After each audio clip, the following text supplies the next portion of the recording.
Good afternoon, CFM. This is Coach Matt with our Tuesday workout.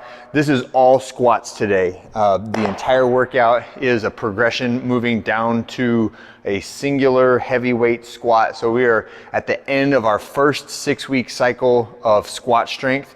So I do want us pursuing some heavy weight today. What that means is we're gonna do a little bit longer warm up that has a little bit more skill and accessory work built into it. And then you'll have the rest of the 60-minute block of time in order to complete the entire sequence of squats. So it's a relatively high number of sets, but the reps are all very small. So we'd like to see a longer squat set today, separated by increasing rest intervals in between those heavier maximal weights, right? So let's begin with the warm up. Start with 4 minutes of your choice warm up pace cardio, then some just general stretching that we want to do. So we're going to go into our Spider-Man position. So it's a long lunge, reaching the elbow for the ground on the inside of the foot that's forward.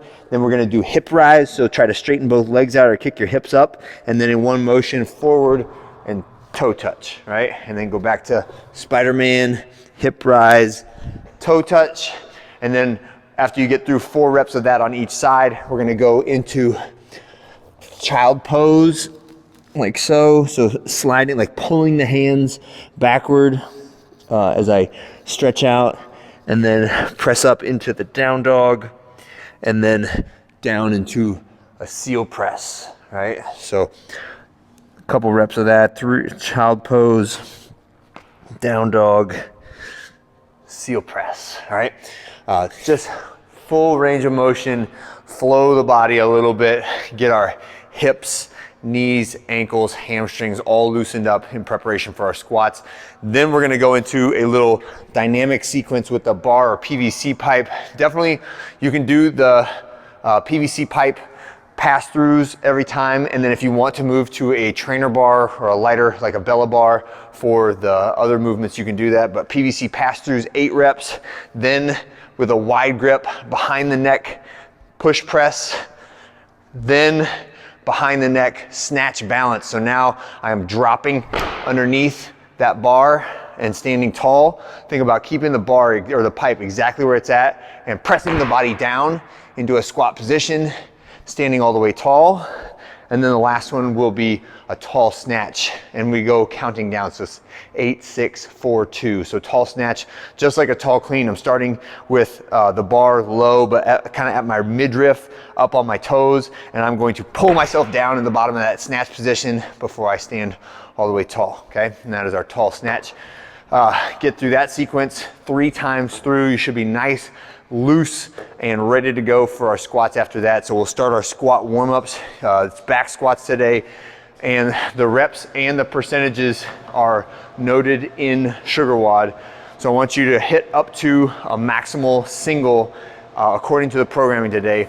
If this is your first time going through a training cycle with us, it is totally fine to keep the reps higher on the last sets, but I want you to generally progress from a higher reps, lower weight to a lower reps, higher weight scenario as we go through those sets, okay? Don't be afraid of doing heavy singles, and then just acknowledge that you don't have to do 1 rep maxes, but we need to lift relatively heavy weights in order to influence the body to grow. So if you have been doing your training for more than 6 to 9 months, then we need to be targeting that 80+% range at some point every week or every 2 weeks in order to provide the stimulus to the body to retain bone density, retain ligament and tendon, or grow ligament and tendon strength, to grow muscular strength. If we're below that like rough figure of 80%, then we're really just doing conditioning, right? So at some point we have to transition over to strength work, and this is why we cannot just do like make me sweat workouts every day, right? Because eventually your strength will decrease if those are the only workouts that you are doing. They perform a very useful function within the context of like the whole strength and conditioning protocol, but they cannot be the only thing that you do, and that's why it's not just HIIT sessions every single day, right? We have to do hard, heavy strength training in order to provide the full picture of of strength and conditioning, which is fitness and health, is really what we're shooting for. So there's some reasoning behind it. If you have any more questions about that, I'd love to talk about the purpose behind our programming, because that's one of my intellectual strengths, is like understanding why we do things. And I hope that that brings value to you in our programming, and then just recognize like different people are going to want different things out of it. And I'm programming for GPP, or general physical preparedness, which includes strength, but it also includes conditioning. It also includes cardiovascular or cardiorespiratory fitness, right? So all of those things are part of the picture of what we're doing. But today we are just working on strength, all right? That's it for today. I hope you guys have a great one, and I'll see you on Wednesday.